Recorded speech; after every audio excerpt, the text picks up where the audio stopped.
Second handle bike வாங்க போகிறீங்கன்னா இப்போது இந்த வீடியோ உங்களுக்கு ரொம்ப யூஸ்ஃபுல்லாக இருக்கும். இந்த செகண்ட் ஹேண்ட் பைக் வாங்குறதுக்கு முன்னாடி நம்ம வீடியோவை பார்த்துட்டு வாங்குங்க. அப்போ தான் உங்களுக்கு செகண்ட் ஹேண்ட் வண்டி எப்படி வாங்கணும், என்ன ப்ரைஸில் வாங்கினா நல்லாயிருக்கும், எப்படி வாங்கினா பெட்டராக இருக்குன்றதெல்லாம் உங்களுக்கு இந்த வீடியோவில் தெளிவாக சொல்லியிருக்கேன். என்னென்ன செக் பண்ணணும் செகண்ட் ஹேண்ட் வண்டி வாங்கும் போது இந்த வீடியோவை முழுசாக பாருங்கள். அப்போ தான் உங்களுக்கு ஒரு வண்டி வாங்குறதுக்கு உண்டான ஒரு ஐடியாஸ் வரும். இதுக்கு முன்னாடி நம்ம சேனலை பார்க்கலன்னா நம்ம சேனல் MotorBike தமிழ் சேனலை சப்ஸ்கிரைப் பண்ணிக்கோங்க. நம்ம சேனலுக்கு சப்போர்ட் பண்ணுங்கள். வாங்க இப்போ வீடியோக்குள்ளே போகலாம்.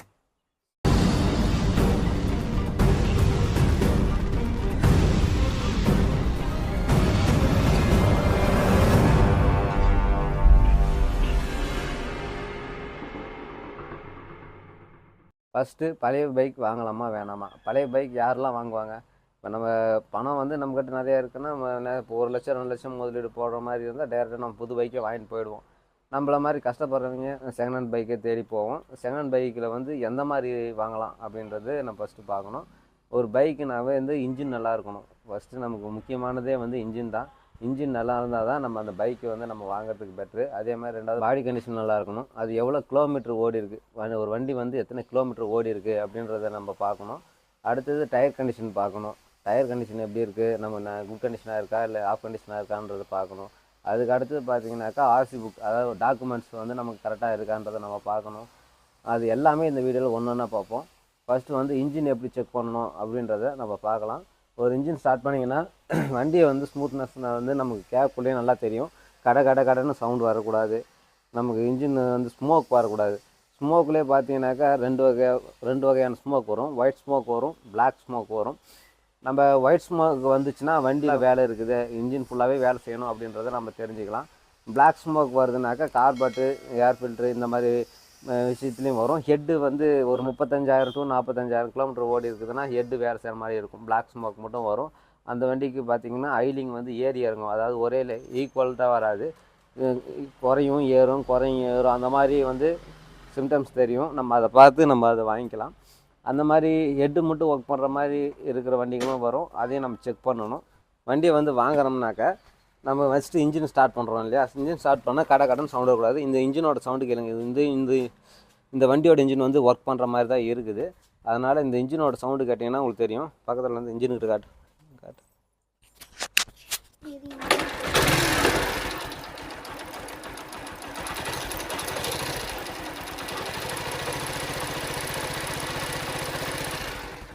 இந்த மாதிரிலாம் இன்ஜின் சவுண்டு வந்துச்சுன்னா நம்ம வாங்கக்கூடாது. ஏன்னா இன்ஜின் நமக்கு வேலை வச்சுச்சுன்னா இன்ஜினோட செலவே நமக்கு 10,000 to 15,000 வரைக்கும் கூட போகிறதுக்கு சான்ஸ் உண்டு. இப்போ இன்ஜினில் சவுண்டு வருது அப்படின்னு சொல்லிட்டோம். இதே டீலிங்கில் போய் கேட்டிங்கனாக்கா வால்வ் அட்ஜஸ்ட் பண்ணால் போதும், சின்ன டைமிங் செயின் சவுண்டு தான் வருது அப்படி இப்படின்னு சொல்லி ஏமாத்துறதுக்கு கூட உங்களுக்கு சான்ஸ் உண்டு.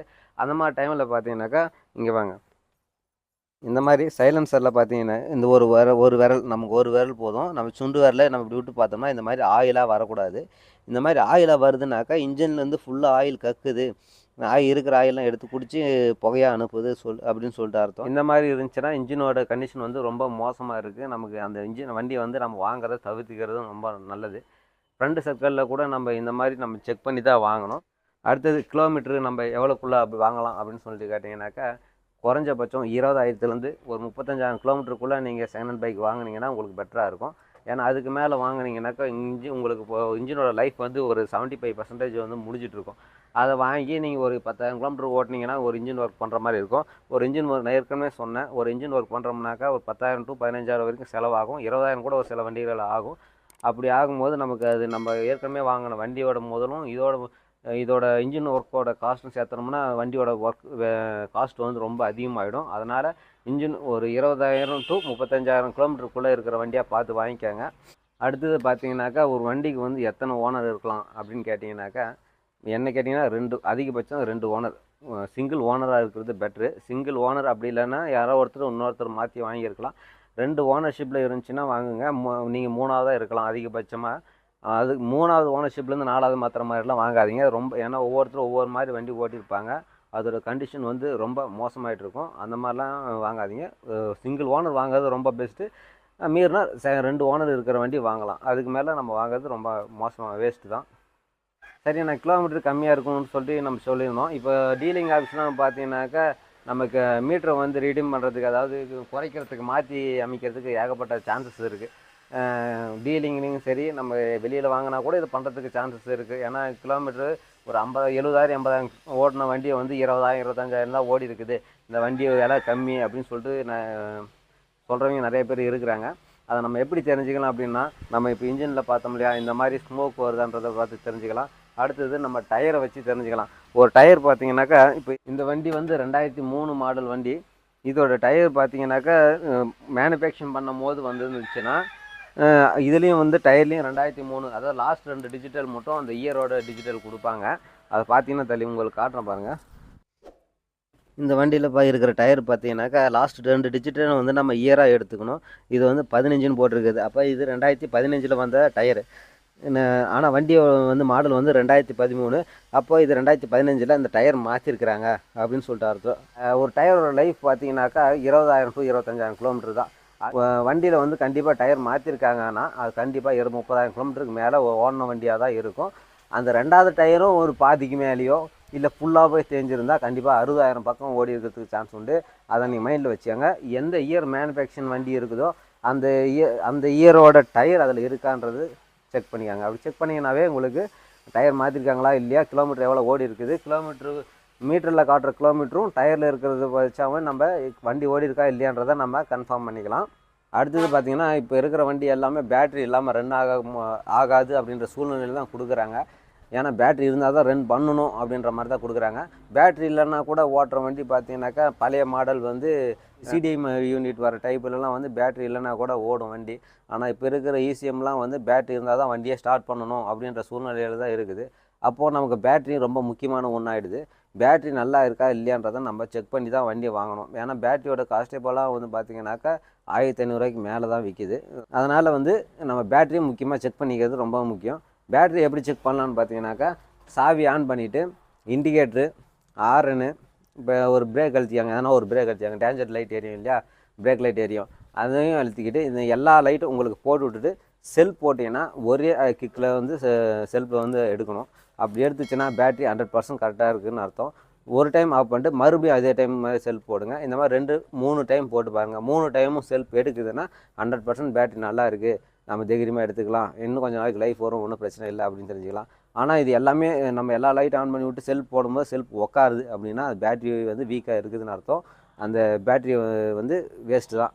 இதையும் நீங்கள் இது மைண்டில் வச்சுக்கோங்க.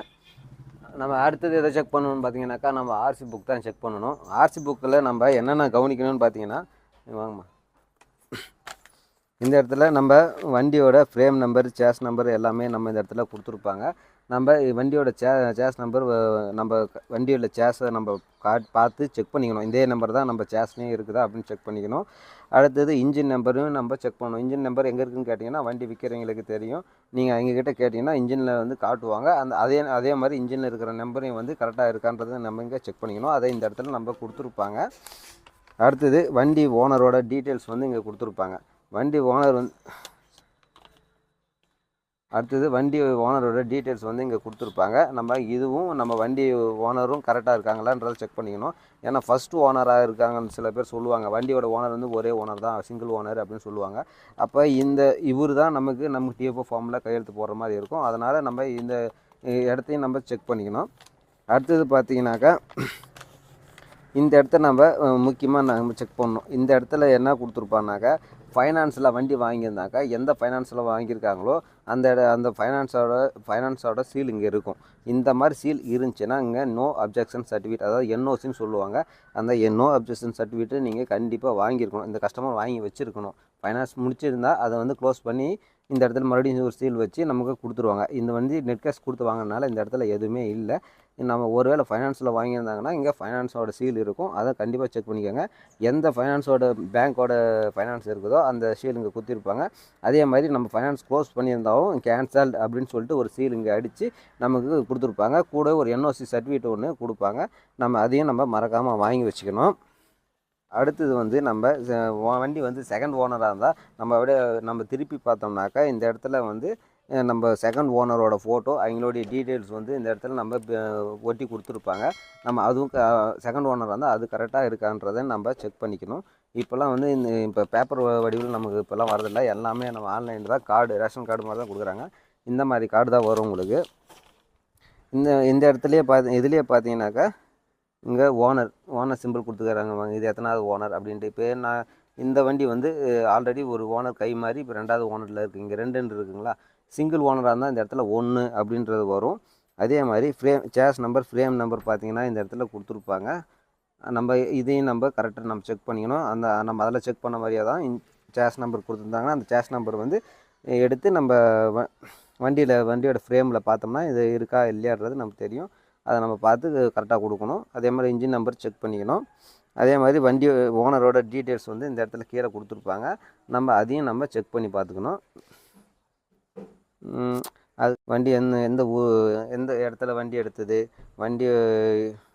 வண்டியோட டைப் என்ன, கலர் என்ன, எல்லாமே வந்து இந்த இதில் வந்து டீட்டெயிலாக கொடுத்துருப்பாங்க. அப்படிலாம் இந்த இடத்துல ஸ்கேன் பண்ணிக்கலாம். நம்ம ஸ்கேன் பண்ணி பார்த்து ஆப் மூலிமா ஸ்கேன் பண்ணி பார்த்தோம்னா நமக்கு இதோட ஃபுல் டீட்டெயில் வரும்.